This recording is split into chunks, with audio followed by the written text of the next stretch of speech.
লাগবে না, তারপরে কলা, তারপরে কাপড়, তারপরে কোটি কোটি টাকার মোটামুটি একটা বড় ব্যবসা হতে 25 থেকে 30 বছর লাগবে। বয়সের একটা বড় অংশ পার হয়ে যাবে। একদিনই আপনি লোন নিয়ে কোটি কোটি টাকা, 600 কোটি টাকা লোন নিয়ে ব্যবসা করলেন, তো আর একজনের টাকা। এটা আপনি কি দেখাচ্ছেন? কলকাতায় হেরোইন কিনে ঢাকায় বিক্রি করে রাতে রাতে ধনী, এর নাম ব্যবসা?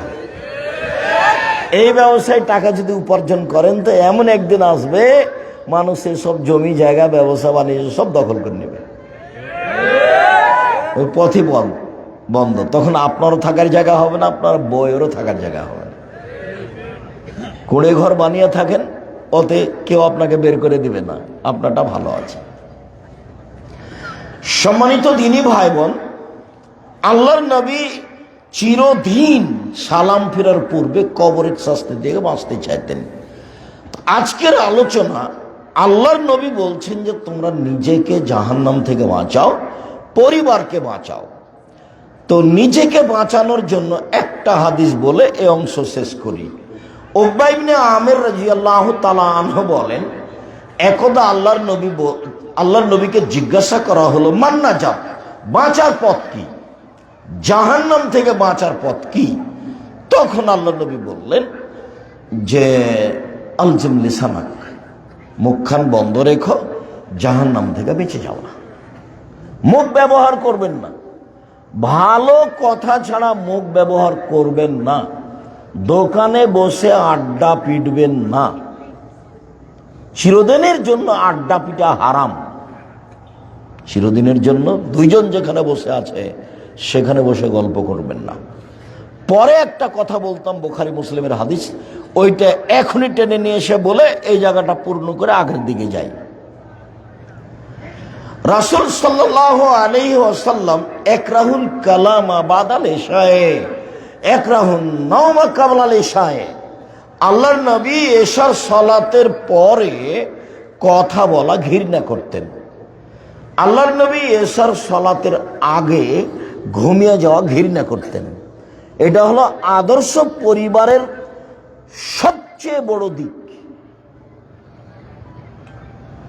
যদি ছেলে মেয়ে পড়া বাদ দিয়ে গল্প করে তাহলে বুঝতে হবে এই বাপ তার সৎ বাপ। ছেলে মেয়ে যদি এসার পরে এখানে সেখানে আড্ডা পিটে রাত 12টায় বাড়িতে আসে, তখন দেখে যে তার মা তার জন্য খাদ্য সুন্দর করে শোকেজে সাজিয়ে রেখেছে। এটা মা নয়, এটা হলো তার সৎ মা, হলো তার সৎ মা। যতক্ষণ পর্যন্ত ছেলে বাড়িতে প্রবেশ না করেছে ততক্ষণ পর্যন্ত মা পাহারা দেবে। আল্লাহর নবী বলেছিল হলো পাহারাদার। রাত 12টায় বাড়িতে ঢুকেছে, ভাত দেওয়া বহু দূরের কথা, আগে প্রমাণ হতে হবে সময় কোথায় কাটিয়েছ। জন্ম দিয়েছি আমি, দুধ খাইয়েছি আমি, লালন পালন করেছি আমি, অক্ষরে অক্ষরে আমাকে বুঝাতে হবে, তারপরে কোনো কথা। শুনে রেখো, আমি তোমার মা বলছি, যদি বুঝাতে না পারো আমি তোমার পিঠের চামড়া তুলে দেবো। এ হলো মা। তাহলে ও হলো পরিবারের দায়িত্ব পালন করে। আল্লাহর নবী যে বললেন যে এশার সালাতের পরে আল্লাহর নবী কথা বলা ঘৃণা করতেন, হাদিস তো বুখারী মুসলিম। এশার সালাতের পরে কথা বলা ঘৃণা করতেন, আর এশার সালাতের আগে ঘুমিয়ে যাওয়াকে ঘৃণা করতেন। তা আপনি কেমনে বসে গল্প করেন এভাবে, আর তোমার কানে ইয়ারফোন লাগা থাকে, ঘন্টার ঘন্টা কেমনে চলে, ভোর রাত পর্যন্ত তুমি মোবাইলে ল্যাংটা মেয়ে দেখতে দেখতে দেখতে তোমার সকাল হয়ে গেছে, তখনও তোমার বাপ বেঁচে আছে, এই কথা তোমার মিথ্যে। তোমার বাপ বেঁচে নেই। জন্ম দিতে পারলে বাপ হওয়া যায় না? 30 বছর থেকে বলছি। তুমি 12টা 1টা 2টা পর্যন্ত মোবাইলে ল্যাংটা মেয়ে দেখে চক্ষু ঠান্ডা করে, কলিজা ঠান্ডা করে, জানটা সহাত করে তুমি রাত কাটাও, তখনও তোমার বাপ বেঁচে আছে, এই কথা ঠিক নয়। দেখো, তোমার নাম মুসলিম আর তোমার ধর্মের নাম ইসলাম। মুসলিম মানে মেনে নিয়েছি, আর ইসলাম মানে মেনে নেওয়া। ইসলাম মানে মেনে নেওয়া, মুসলিম মানে নত হলাম, আর ইসলাম মানে নত হওয়া। তো তোমার ধর্মের নাম হলো নত হওয়া, আর তোমার নাম হলো নত হয়েছে। তোমার নাম হলো নত হয়েছে। কার কাছে নত হয়েছ? ধর্মের সব নীতির কাছে নত হয়েছি। ধর্মের সব নীতির কাছে নত হয়েছি। একটা ছোট্ট ধর্ম, ডান হাতে এটা ধরতে হবে, দিয়ে মানুষকে দিতে হবে, বাম হাতে নাই। এটা হলো আমার ধর্মের নীতি। এটা হলো আমার ধর্মের নীতি। তো এইটা যদি তোমার খারাপ অভ্যাস হয়ে যায়, তাহলে তুমি টিকতে পারবে না। মানে তুমি দেখবে যে বাম হাতে ব্যবহার করছো। আব্দুর রহিম যখন ফিলিস্তিনিদের সাহায্য দেওয়ার একটা ব্যবস্থা করলো আমার উপস্থিতিতে মিশরে, তো অনেকগুলি পুরুষ নারী উপস্থিত হয়েছে। মেয়েগুলো প্যান্ট পরে আছে, কেউ কেউ পর্দা করে আছে। তারা একবারে মূল আরবি, অরিজিনাল আরবি। ওরাই সব নবীর বাড়ি ঘর ওখানে জেরুজালেমে, বাইতুল মুকাদ্দাসে। তো এখন আমি যখন ওই খাদ্যের এগুলো বাক্সগুলো পাত্রগুলো দিচ্ছিলাম, তো সবাই বাম হাতে নিচ্ছে। তা আমি বন্ধ করলাম, দিয়ে 4-5 মিনিট ডান হাতে নিতে হবে এই বক্তব্য দিলাম, হাদিস পড়ে শোনালাম। তা আমি হাদিস যা বুঝি, আমি আজ করলাম যে ওরা আমার চেয়ে বেশি বুঝলো। কেননা আরবি ভাষায় হাদিস, ওটা আল্লাহর নবীর মুখের ভাষা, আর ওরা হলো মূল আরবি। কাজে ওদের কাছে কথা বোঝা কি হলো? সহজ হলো। তাতে ভাবখানে মনে হলো যে আমার চেয়েও বেশি বুঝলো। এবার যখন বক্তব্য বন্ধ করে দিলাম, তো বাম হাতে নিল। বলেন তো কেন? অভ্যাস, অভ্যাস হয়ে গেছে। আর এইটার আল্লাহর নবী খুব আফসোস করেছেন। তাতে তিনি বলেছেন, পৃথিবীর মানুষ শুনে রেখো, আমার উম্মত ইহুদি খ্রিস্টানদের সাথে মিশে যাবে চাল চলনে, পোশাক আশাকে, কৃষ্টি কালচারে, নিয়ম নীতিতে, খাতা কলমে, অফিস আদালতে, শোয়া চলাতে, গাড়ি ঘোড়াতে, সব কিছুতে আমার উম্মত ইহুদি খ্রিস্টানদের সাথে মিশে যাবে। মিশে যাবে বুঝাতে গিয়ে এভাবে বলছেন, ডান হাতের বিঘত যেমন বাম হাতের সমান, তেমনি ভাবে সমান সমান মিশে যাবে। ডান পায়ের জুতা যেমন বাম পায়ের সমান, সমান সমান মিশে যাবে। বলতে বলতে ভাষাগত তিনি নিচে নামতে লাগলেন। নিচে নামতে নামতে তিনি বলছেন, পৃথিবীর মানুষ শোনা রেখো, ইহুদি খ্রিস্টান যদি মায়ের সাথে জেনা করে, আমার উম্মত মায়ের সাথে জেনা করবে। নেন এবার এখানে যতগুলো ছেলে আছে, অনেকের মাথার চুলের উপর দিক বড় আছে, চাচা আছে নিচের দিক। এটা কোথা থেকে পেলে? তোমার গায়ে একটা গেঞ্জি আছে, 10 লেখা আছে, আর না হলে কার্টন আছে। এইটা কি? তোমার মা একটা আয়না কিনেছে, সেটা হলো কাতল মাছ। এটা কি? তোমার মা একটা প্লেট কিনেছে, সেটা হলো চিংড়ি মাছ। এটা কি? তোমার বাপ একটা জায়নামাজ কিনেছে, সেটা হলো একটা চকচকে ছবিওয়ালা, কাবা ঘরওয়ালা। আমাদের বাসাতে যাও তো, জায়নামাজ দিব তোমাকে সালাত আদায় করতে, ইনশাআল্লাহ, এক কালার। তোমাদের মসজিদ খানা বানালছ তো, মেহরাবের 2 দিকে একবারে কাবা ঘরের টাইলস লাগালছ, কত সুন্দর ঝকঝক করে। জমিদারের বেটা, হুজুর হলো জমিদার, আর সভাপতি সেক্রেটারি হলো জমিদারের ছেলে। মসজিদ সাজিয়েছে, ধর্ম পাগল হয়ে গেছে। আমার উম্মত ইহুদি খ্রিস্টানের সাথে মিশে যাবে। এখন যত মহিলা এখানে বসে আছে দিন ধর্ম শিখতে, তারা সব মুসলমানের মেয়ে, দিন ধর্ম শিখতে এসেছে। শত হাজারো মেয়ের নখ বড় আছে, নেল পালিশ দেওয়া আছে। অথচ আল্লাহর নবী বলছেন, ইহুদি খ্রিস্টানদের পতিতালয়ের মেয়েদের বৈশিষ্ট্য হলো নখ বড় রাখা, নখে নেইল পালিশ দেওয়া। ইহুদি খ্রিস্টানদের পতিতালয়ের মেয়েদের বৈশিষ্ট্য হলো নখ বড় রাখা, নখে নেইল পালিশ দেওয়া। ইহুদি খ্রিস্টানদের পতিতালয়ের মেয়েদের বৈশিষ্ট্য হলো নখ বড় রাখা, নখে নেইল পালিশ দেওয়া। এটা কি? একবারে নগদ বাপ হাজি মানুষ, প্রত্যেক রামাজানে উমরা করে, ওর মাথায় টুপি আছে ওর বাপের, আর মেয়ে মাস্টার ডিগ্রি পাস করেছে, একবারে স্কিন পায়জামা পরে আছে, সুন্দর করে অঙ্গ প্রত্যঙ্গ সব দেখা যাচ্ছে, টাকা লাগবে না, মোহর লাগবে না, সব। ওর বাপের মাথায় টুপি আছে, ধনী মানুষ, প্রতি বছর উমরাতে যায়, হজও যায়, মেয়ে এভাবে সাথে আছে। সম্মানিত দিনী ভাই বোন, এখানে দুইটা হাদিস আদর্শে বলে যাই, যেহেতু এই মুহূর্তে এই কথা এসেছে তো এটা আগে বলিনি। আয়েশা রাদিয়াল্লাহু তাআলা আনহা বলেন, সব নবীর আদর্শ 10টি, সব নবীর বৈশিষ্ট্য 10টি, সব নবীর শিষ্টাচার খাসলাত অভ্যাস 10টি।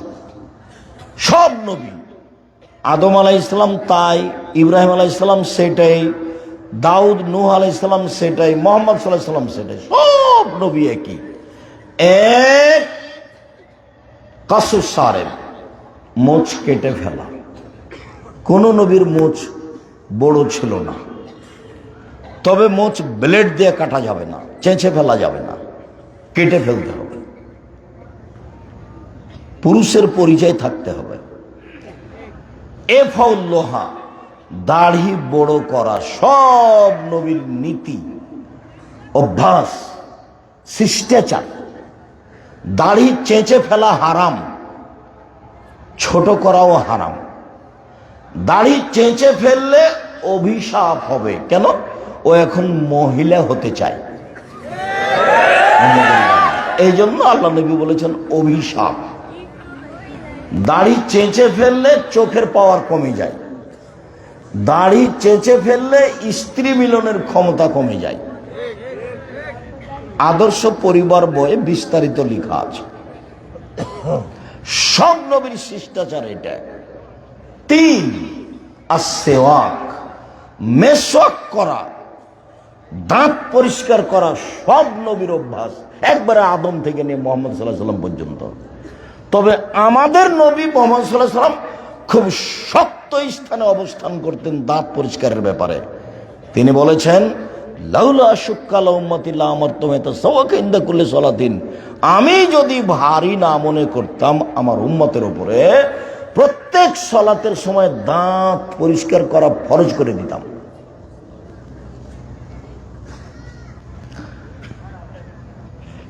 আয়েশা রাদিয়াল্লাহু তাআলা আনহা বলেন, আল্লাহ নবী বলছেন, জিবরাইল যখনই আমার কাছে আসেন বলে দাঁত পরিষ্কার করেন, দাঁত পরিষ্কার করেন।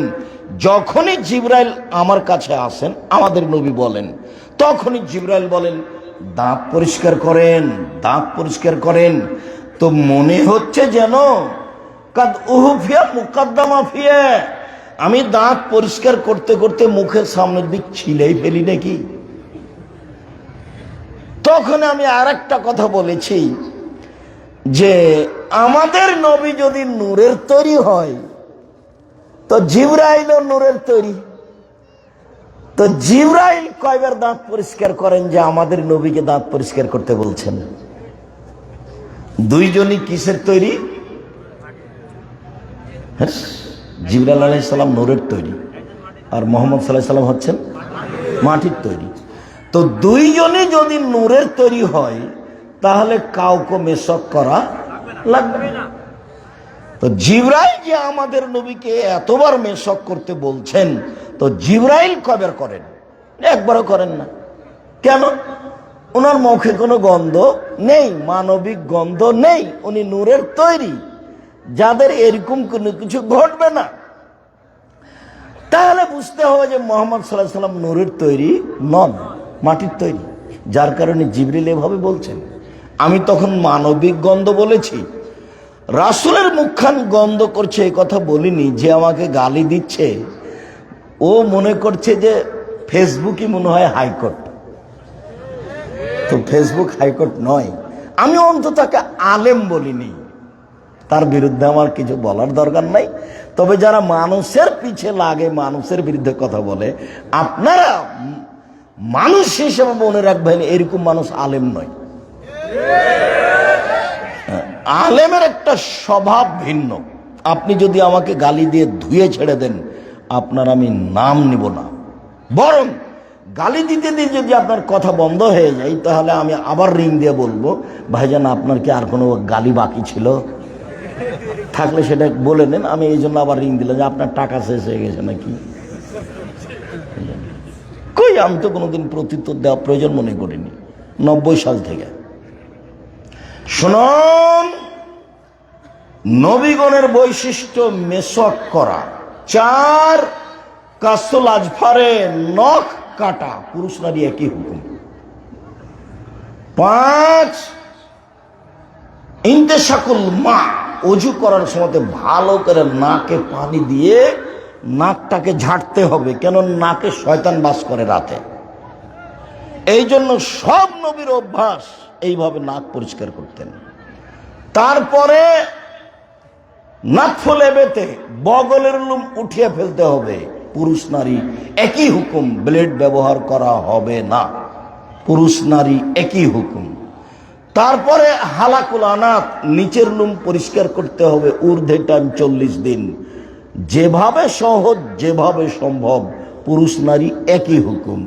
তারপরে ইন্তেকাসুল মা, পেশাব পায়খানার পরে পানি দিয়ে পবিত্রতা অর্জন করতে হবে।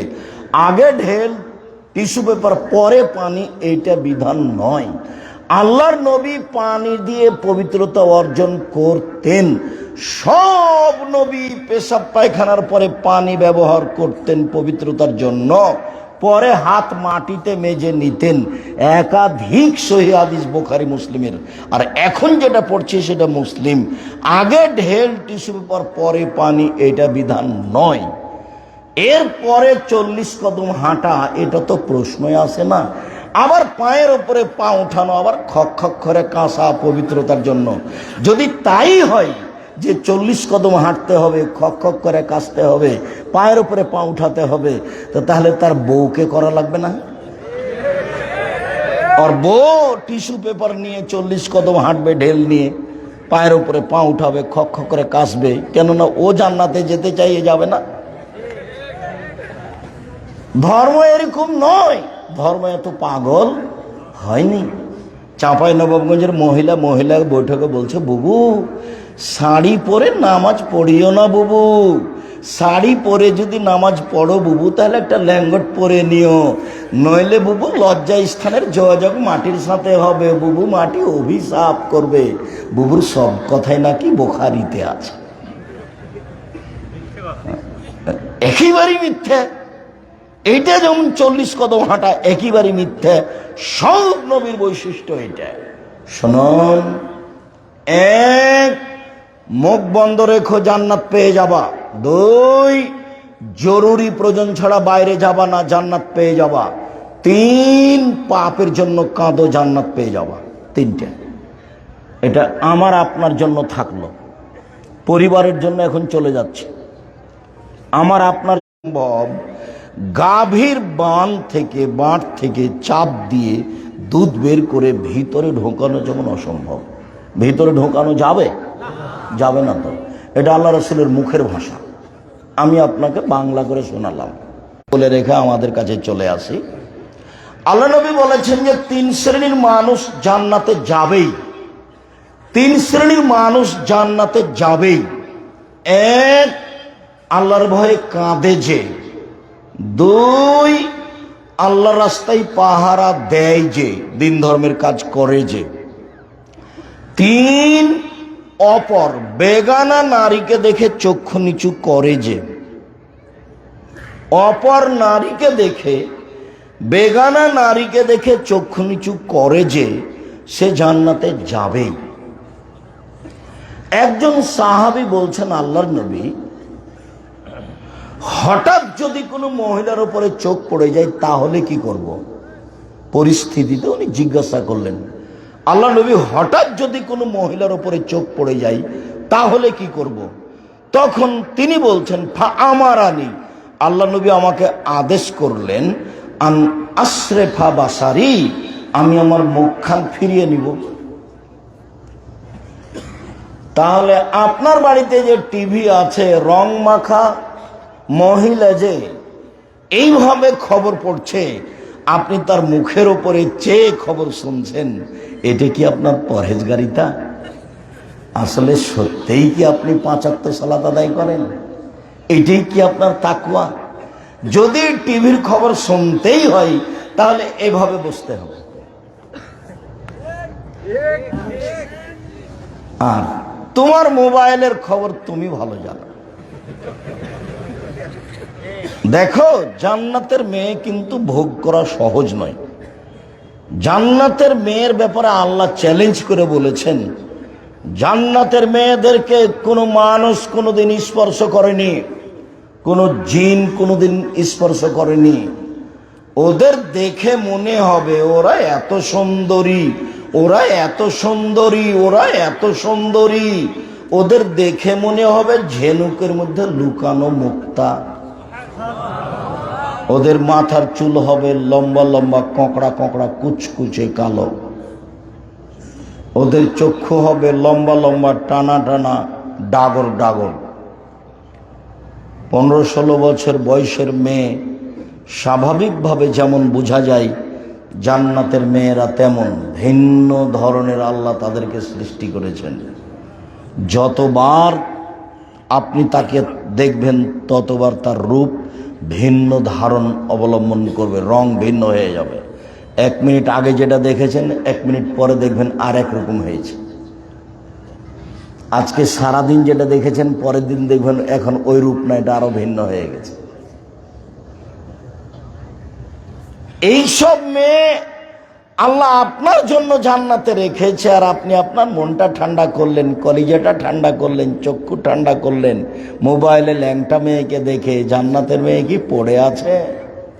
হজবাতিন নার বিশাহওয়াত, জাহান্নাম ঘেরা আছে মনের ইচ্ছা দিয়ে। হজবাতিল জান্নাত বিল মাকারিহ, নিয়ম নীতি, কষ্ট, ক্লেশ, ত্যাগ, তিতিক্ষা, অনেক কিছু দিয়ে জান্নাত ঘেরা আছে। জান্নাত সহজ নয়, জান্নাত পাওয়া টাফ ব্যাপার, জাহান্নাম সহজ। শুনুন, 3 শ্রেণীর মানুষ জান্নাতে যাবেই। তার 1 শ্রেণীর মানুষ যারা আল্লাহর ভয়ে কাঁদে, তার 1 শ্রেণীর মানুষ যারা আল্লাহ রাস্তায় পাহারা দেয়, তার 1 শ্রেণীর মানুষ যারা অপর নারীকে দেখে চক্ষু নিচু করে, এরা জান্নাতে যাবে। নিজেকে যে কোনো মূল্যে কন্ট্রোল করতে হবে, এ কথাই ঠিক। আপনি মহিলা কলেজের প্রিন্সিপাল, কি করবেন? আপনি গার্লস স্কুলের আপনি হেডমাস্টার, আপনি কি করবেন সেটা আপনি ভালো বুঝেন। নিজের বিবেচনা আর একজনের কাছে দিয়ে কোনো লাভ নেই। মহান আল্লাহ বলেন, বুনাইয়া লা তুশরিক বিল্লাহ ইন্নাশ শিরকা লাযুলমুন আযীম। পরিবার কন্ট্রোল। আব্বু, শিরক করো না। পাপের জগতে সবচেয়ে বড় পাপ হচ্ছে শিরক। গলায় কোমরে হাতে, বাচ্চার গলায় কোমরে মাদুলি ঝুলালে শিরক হয়। যারা অষ্টাধাতুর আংটি হাতে রাখবে, যারা রাবার জাতীয় বালা হাতে রাখবে, যারা এরকম স্বর্ণ জাতীয় হাতে বালা রাখবে, তাদের সাথে আল্লাহ বিচারের মাঠে আল্লাহ নবী কথা বলবেন না। রায়ফা সাতাতুল বাদি হায়াতাক মিন বাদি, আমার পরে তুমি অনেক দিন বেঁচে থাকবা। রায়ফা আশা করা যায়। শোনো, আখবিরিন নাসা, রায়ফা তুমি জনগণকে বলে দিও, এক মান আকাদা লেহিয়াতাহু, যে দাড়িকে জমা করে গিরা করে বেঁধে রাখে। 2 তাকাল্লাদা ওয়াতারান, যে মাদুলি ঝুলায়, কোরআনের হোক সূরা ইয়াসিনের হোক, গলায় হোক, কোমরে হোক, মাজাতে হোক, বাহুতে হোক, ছেলের হোক মেয়ের হোক, সবার যে মাদুলি ঝুলায়, তিন, যে ব্যক্তি হাড় হাড্ডি দিয়ে, কয়লা দিয়ে, গোবর দিয়ে, ঢের টিস্যু পেপার কাজ নিয়ে পবিত্রতা অর্জন করে, মোহাম্মদ বারিউন মিনহু, মোহাম্মদ বিচার মাঠে তাদের সাথে কথা বলবেন না। সালাত আদায় করো। 10 বছর বয়স তোমাকে পিটিয়ে সালাত আদায় করাবো। 12 বছর বয়স হয়ে গেছে, বিছানা ভিন্ন হবে, পিতার বিছানে থাকবে না, মায়ের সাথে থাকবে না, তাকে সালাত আদায়ের জন্য বলতে হবে। 15 বছর বয়সে সালাত আদায় করে না, তখনও তার পিতা, তখনও তার মা, এমন বাক্য ঠিক নয়। চিরদিন বলে আসছি, অতীতে যখনই এসেছি, দীর্ঘদিন থেকে ময়মনসিংহে আসার ইচ্ছা থাকলেও আসা যায় না। এক শ্রেণীর লোক বন্ধ করাকেই ভালো মনে করে। সম্মানিত দিনী ভাই বোন, জাবের রাদিয়াল্লাহু তাআলা আনহুর ঘটনা নকল করেছি পরিবার আদর্শ করার জন্য। জাবের রাদিয়াল্লাহু তাআলা আনহু বলেন, আমরা আল্লাহর রাসূলের সাথে যুদ্ধ করে একসাথে আসছিলাম, মদিনায় ঢুকব।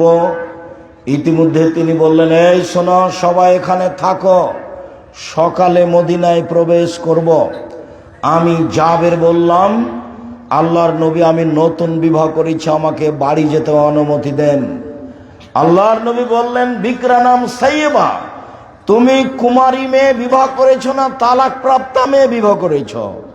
জাবের রাদিয়াল্লাহু তাআলা আনহু বললেন, আল্লাহর নবী, আমি কুমারী মেয়ে বিবাহ করেছি, আমি কুমারী মেয়ে বিবাহ করিনি, তালাক প্রাপ্তা মেয়ে বিবাহ করেছি, বয়সের মেয়ে বিবাহ করেছি। আল্লাহ রাসূল বললেন, হাল্লা বিক্রাম তোলায় বকা তোলায় বহা, তুমি কুমারী কম বয়সের মেয়ে কেন বিবাহ করলে না? তুমি তার সাথে খেলতো, তোমার সাথে খেলতো। আল্লাহর নবী এই পর্যন্ত বলতে এবার জাবের উত্তরে বলছেন, আল্লাহর নবী, আমার আব্বা উহুদের যুদ্ধে শহীদ হয়েছেন 9 জন মেয়ে রেখে, আমার 9 জন বোন আছে।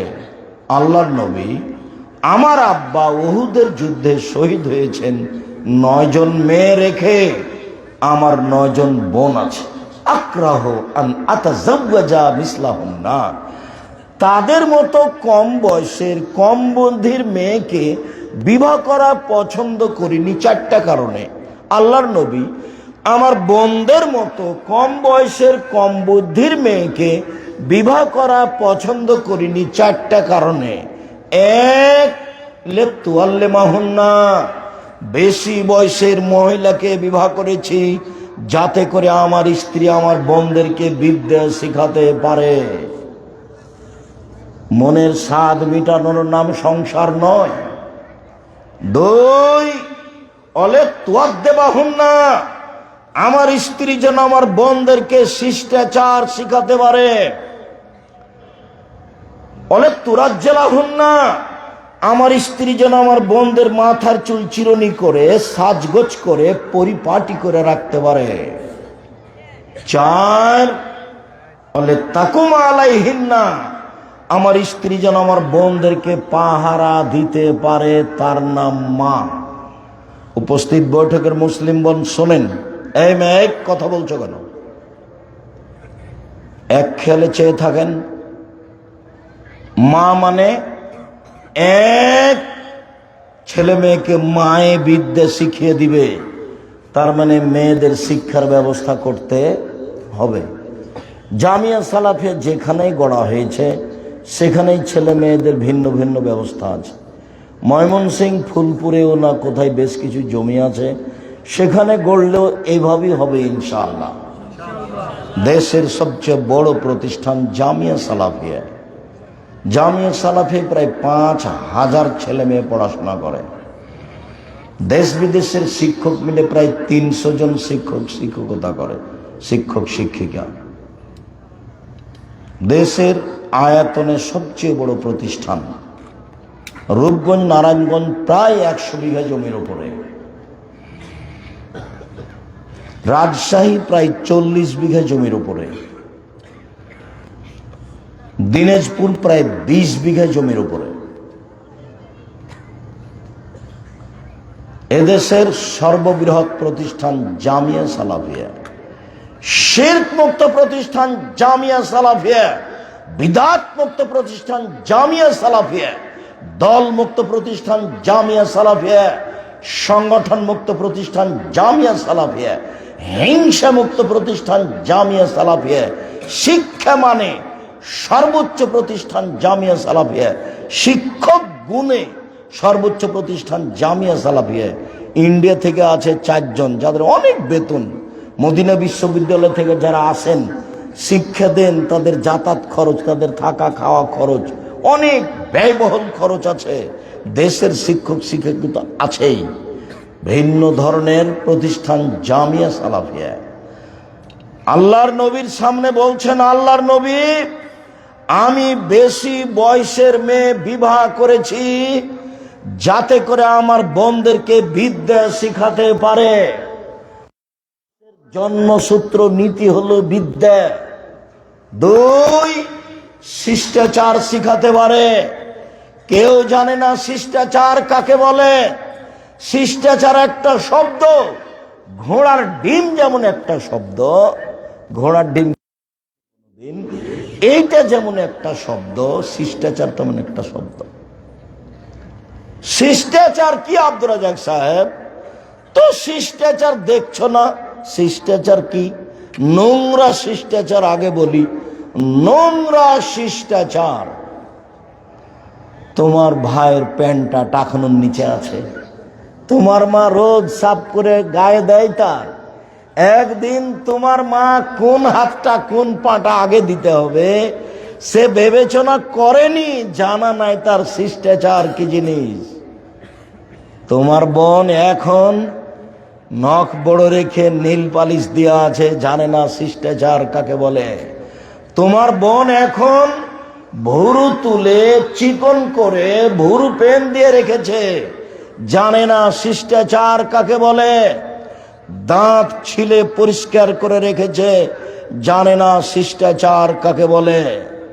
শুনুন, বিউটি পার্লারে ঢোকে চুল সামনের দিক কেটে ভিন্ন ধরনের করে রেখেছে, জানে না শিষ্টাচার কাকে বলে। শুনুন, নগ্ন পায়জামা পরে আছে, স্কিন পায়জামা, জানে না শিষ্টাচার কাকে বলে। শুনুন, তোমার মা মহিলা মানুষ বাজার থেকে তোমার ভাই ছোট ছেলে পেশাব পায়খানার জন্য একটা পট কিনে নিয়ে এসেছে, সেটা ঘোড়া, জানা নাই তোমার মার শিষ্টাচার কাকে বলে। শিষ্টাচার কি জিনিস? তোমার মায়ের সামনে তোমার ছোট ভাই বাম হাতে ধরে পানি খায়, শিষ্টাচার কি জিনিস তোমার মায়ের জানা নাই। সূর্য ডুবার সাথেই তোমার মা তোমার ছোট ভাইকে কোলে নিয়ে বাইরে হেঁটে বেড়ায়, ছাদের উপরে যায়, অথচ নিষেধ, জানা নাই তার শিষ্টাচার কাকে বলে। শিষ্টাচার কি জিনিস? শিষ্টাচার কি কোনো খাওয়ার জিনিস? না শিষ্টাচার ঘোড়ার ডিম? কেউ বুঝলো না শিষ্টাচার কি জিনিস। তিনি বলছেন, আল্লাহর নবী, আমি কম বয়সের মেয়ে বিবাহ করিনি, তার 2 নম্বর কারণ হচ্ছে আমার স্ত্রী যেন আমার বোনদেরকে শিষ্টাচার শিখাতে পারে। শিষ্টাচার কি জিনিস? 3, বলে তুরাজ্জেলা হুন্না, আমার স্ত্রী যেন আমার বোনদের মাথার চুল চিরুনি করে সাজগোজ করে পরিপাটি করে রাখতে পারে। তোমার মায়ের জানা নাই সাজগোজ কি জিনিস। ঢং করে সাজার নাম হলো সাজুগুজু করা। ঢং করে সাজার নাম হলো সাজুগুজু করা, তার নাম হলো শিষ্টাচার, তার নাম শিষ্টাচার। 4, অলে তাকুমা আলাইহিন্না, আমার স্ত্রী যেন আমার বোনদেরকে পাহারা দিতে পারে। এই এশার সালাতের পরে গল্প করছো কেন? ঘুমিয়ে যাও। এশার সালাতের পরে ঘুমাতেই হবে বাধ্য। চাঁপাই নবগঞ্জের ভাষাতে তুই তো ঘুমাবি, তোর বাপকে ঘুমাতে হবে। জরুরি প্রয়োজন ছাড়া কোনো কথা নেই। স্বামী স্ত্রীর সাথে জরুরি কথা বলতে পারে। আব্দুল্লাহ ইবনে আব্বাস বলছেন, বিত্ত ইন্দা খালাতি মাইমুনাতা লাইলাতান। একদা আমি আব্দুল্লাহ ইবনে আব্বাস, বয়স কম হলে কি হবে, বুদ্ধির অভাব নেই, আমি আমার খালা মাইমুনার কাছে ছিলাম। সেদিন দেখি তাকদির বশত আল্লাহর নবীও আমার খালার কাছে। এশার সালাতের পরে আল্লাহর নবী আমার খালার সাথে কিছুক্ষণ কথা বললেন। তাহাদ্দাসা মা আহলিহি সাআতান, তিনি তার স্ত্রীর সাথে এশার সালাতের পরে কিছুক্ষণ কথা বললেন। সুমা রাকাদা, তারপর তিনি ঘুমিয়ে গেলেন। ফালাম্মা কানা সুলুসুল লাইল, যখন রাতের 3 ভাগের 2 ভাগ পার হয়ে গেল, কাদা, তিনি উঠে বসলেন। ফানাযারা ইলাস সামায়ে, আকাশের দিকে তিনি তাকালেন। সূরা আলে ইমরানের শেষ রুকু বা শেষ রুকুর প্রথম 5 আয়াত পড়লেন। তারপরে তিনি ওযু করলেন, সালাতে দাঁড়ালেন। আমার বয়স কম হলে কি হবে, বুদ্ধির অভাব নেই, আলহামদুলিল্লাহ। আমি উঠলাম, ওযু করলাম, সুন্দর করে ওযু করে আমি তার বাম পাশে দাঁড়িয়ে গেলাম। তখন আমার মাথার চুল পিছন দিক থেকে ধরে টেনে ডান দিকে করলেন। শিষ্টাচার কাকে বলে? ইসলামী শিষ্টাচার। নামাজে দাঁড়ালে তার কি আছে? একটা শিষ্টাচার আছে। শিষ্টাচার কি জিনিস? 1 গ্লাস পানি পান করলে 5টা শিষ্টাচার আছে। 1 গ্লাস পানি পান করলে 5টা শিষ্টাচার আছে। মানুষকে সম্মান করা শিষ্টাচার। শিষ্টাচারের কাছে মুহাম্মদ সাল্লাল্লাহু আলাইহি সাল্লাম নিজেই জিম্মি। 1 মিনিট। একদিন ডান দিকে ছোট ছোট ছেলে ছিল, বাম দিকে ছিলেন আবু বকর সিদ্দিক, উমর। ইসলামিক শিষ্টাচার হচ্ছে কোনো কিছু দিতে হলে আগে ডান দিকে দিতে হবে। আল্লাহর নবী পানি পান করার পরে গিলাসটা হাতে করে আছেন। ডান দিকের ছোট ছোট ছেলেগুলোকে বলছে, শোনো, আজকে বাম দিকে বড় বড় মানুষ, তোমরা যদি আমাকে একটু অনুমতি দাও তাহলে আমি গিলাসটা বাম দিকে দিয়ে দিই আবু বকর উমরের কাছে। তখন ছোট ছোট ছেলেগুলো বলছে, না না না না, আপনার পানি পান করার পরে যেটুকু বাকি আছে সেই সুযোগ আমাদের, সেই সুযোগ আমাদের, আমরাই নিব, পান করব। তখন আল্লাহ রাসূল বললেন, নেও। আমি এই মূল কথা এখনো বুঝাতে পারিনি। মুহাম্মদ সাল্লাল্লাহু আলাইহি সাল্লাম নিজের নীতির কাছে নিজেই জিম্মি। নিজের নীতির কাছে নিজেই জিম্মি। এই নীতি তার নিজস্ব নয়। এই নীতি কোথা থেকে এসেছে? আল্লাহর থেকে। পৃথিবীতে এত বড় মানুষ, এত বড় মানুষকে আল্লাহর কাউকে সৃষ্টি করেননি। বললেই তো পারতেন, এই থামো, তোমরা থাকো, তোমরা ছোট ছেলে, তোমাদের আজকে দেওয়া হবে না, এই আবু বকর সিদ্দিক উমর আপনারা নেন। এটা বলতে পারতেন না? খুব বলতে পারতেন। উনি তার নীতির কাছে জিম্মি। নীতি কার কাছ থেকে এসেছে? উপর থেকে এসেছে। তিনি তার শিষ্টাচারের কাছে নিজেই জিম্মি। তিনি ডান বানাতেন। কেউ যদি 2 মেয়েকে শিষ্টাচার শিখালো, তোরাল হবে। বুঝাতে পারিনি কথা। এই দেশের শিষ্টাচার খারাপ। দিন যত যাবে তত মানুষজন, মহিলা সব ইহুদি খ্রিস্টানের মতো হয়ে যাবে। পোশাকে আশাকে, জুতা স্যান্ডেলে, মাথার চুল ছোট করাতে, অফিস আদালতে, কোর্টে কাচারিতে সব তাদের মতো হয়ে যাবে। কেউ শিষ্টাচারের 5 পয়সা দাম দিবে না। শুনুন, মেয়ে যদি একটা জন্ম নেয়, দাদি বলে, কি করবি রে, কি করবি, বেটি হয়েছে, ডিপিএস খোল। তারপরে আরেকটা হয়েছে, তখন দাদি নানি সবাই বলছে যে ব্যাংকে টাকা জমা রাখ, বেটির বিবাহ দিবি কি করে। যখন 3টে মেয়ে হয়েছে তখন দাদি, নানি, খালা, ফুফু সবাই বলছে বউ তালাক দে, বউ তালাক দে। মানে স্বভাব কত খারাপ। মানে স্বভাব বলে কোনো জিনিসই নাই। স্বভাব হয়েছে পশু প্রাণীর মতো, গরু ছাগলের মতো। বুঝে না ওরা, অন্তর আছে বুঝে না, দেখেও দেখে না ওরা, চক্ষু আছে দেখে না, শোনেও শোনে না ওরা, কান আছে শোনে না। উলায়েকা কালানাম, তারা পশু প্রাণীর মতো, তারা গরু ছাগলের মতো, তারা কুকুর স্ত্রীগুলোর মতো, বালু মাজাল বরং তার চেয়ে খারাপ। এইসব চাচি, খালা, ফুফু, দাদি, নানি এরা কুকুর স্ত্রীগালের চেয়েও খারাপ। নাতি চিন্তা করবি না, এইদিকে শুন ভাই, আমরা বই পড়েছি, আব্দুর রাজ্জাক সাহেবের আদর্শ পরিবার বই পড়েছি, উপদেশ বই পড়েছি। সেখানে দেখেছি আল্লাহর নবী বলেছেন 2টা মেয়ে যদি কেউ লালন পালন করে তাহলে সেই বাপ আর আমি মুহাম্মদ সাল্লাল্লাহু আলাইহি ওয়াসাল্লাম জান্নাতে এভাবে থাকবো। আঙ্গুল দুটি তখন জমা করে দেখালেন। আবার বলেছেন কেউ যদি এতিম লালন পালন করে তাহলে আমি মুহাম্মদ সাল্লাল্লাহু আলাইহি ওয়াসাল্লাম আর যে এতিম লালন পালন করবে সে ব্যক্তি আর আমি জান্নাতে একসাথে থাকব। তখন আঙ্গুল দুটি এভাবে দেখালেন কিন্তু ফাঁকা করলেন।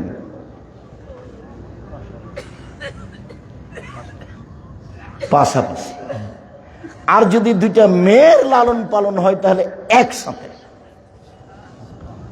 অথচ ওই হাদিসটা খুব ভালো মনে আছে, যে হাদিসটা বক্তব্য শুনেছেন যে একজন সাহাবী আল্লাহ রাসূলের সাথে রাতে ছিলেন।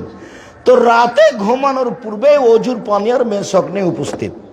তো আল্লাহ রাসূল দেখে খুব খুশি হয়েছেন, বাহ তোমার তো বুদ্ধি আছে ভালো, আমার রাতে যেটা প্রয়োজন সেটা তুমি নিয়ে উপস্থিত হয়েছো, সালবাসেতা আমি খুশি হয়েছি, তোমার মন যা চায় তাই চাও আমার কাছে। গায়েবের খবর জানেন না উনি কি বলবেন, তোমার মন যেটা চাই সেটাই আমার কাছে চাও, আমি খুব খুশি হয়েছি। তখন সাহাবী বলছেন আসআলুকা মুরাফাকাতাকা ফিল জান্নাত, আমি আপনার সাথে জান্নাতে থাকতে চাই। তখন আল্লাহ রাসূল বলছেন আওয়া গায়রে জালিক, না না না না, এটা নয় এটা নয়, অন্য কিছু চাও, অন্য কিছু চাও। তখন সাহাবী বলছেন হোয়া যাকা, ওটাই চাই, জমি জায়গা বাড়ি ঘর চায় না, ওটাই চাই। তখন আল্লাহ রাসূল বলছেন তাহলে তো হলো না, আইন্নি বিকাসরাতিস সুজুদ, তুমি আমাকে সাহায্য করো তাহাজ্জুদ পড়ে পড়ে। তুমি নিজে তাহাজ্জুদ পড়ো, রাতে খুব নিয়মিত তাহাজ্জুদ পড়ো, তাহলে আমার সাথে থাকা যেতে পারে। 5 ওয়াক্ত সালাত তো আছেই, রাসূলের সাথে থাকতে হলে নিয়মিত কি করতে হবে? তাহাজ্জুদ পড়তে হবে রাতে নিয়মিত, তারপরে আমার সাথে থাকা যেতে পারে। আর এবার বলছেন যে কিছুই না, খালি 3টে মেয়ে।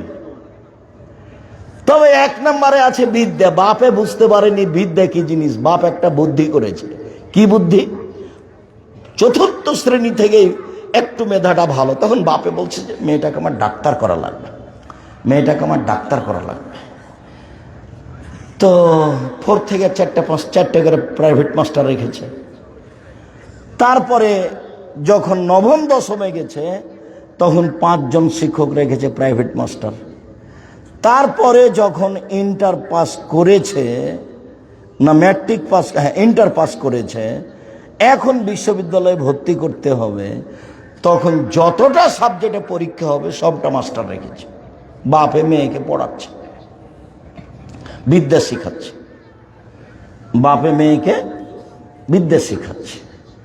এবার বাপ আছে 30 সালে ময়মনসিংহে, আর মেয়ে আছে ঢাকায় বা লন্ডনে, ওর বন্ধু বান্ধব আছে তাদের সাথে থাকে। আর এই বাপ তখন চিল্লাই যায়, বাপ তখন ওইদিকে চিল্লাই গিয়ে তাসবি টিপে, আর ওইদিকে মেয়ে লন্ডনে প্রেমিকার সাথে তাসবি টিপে।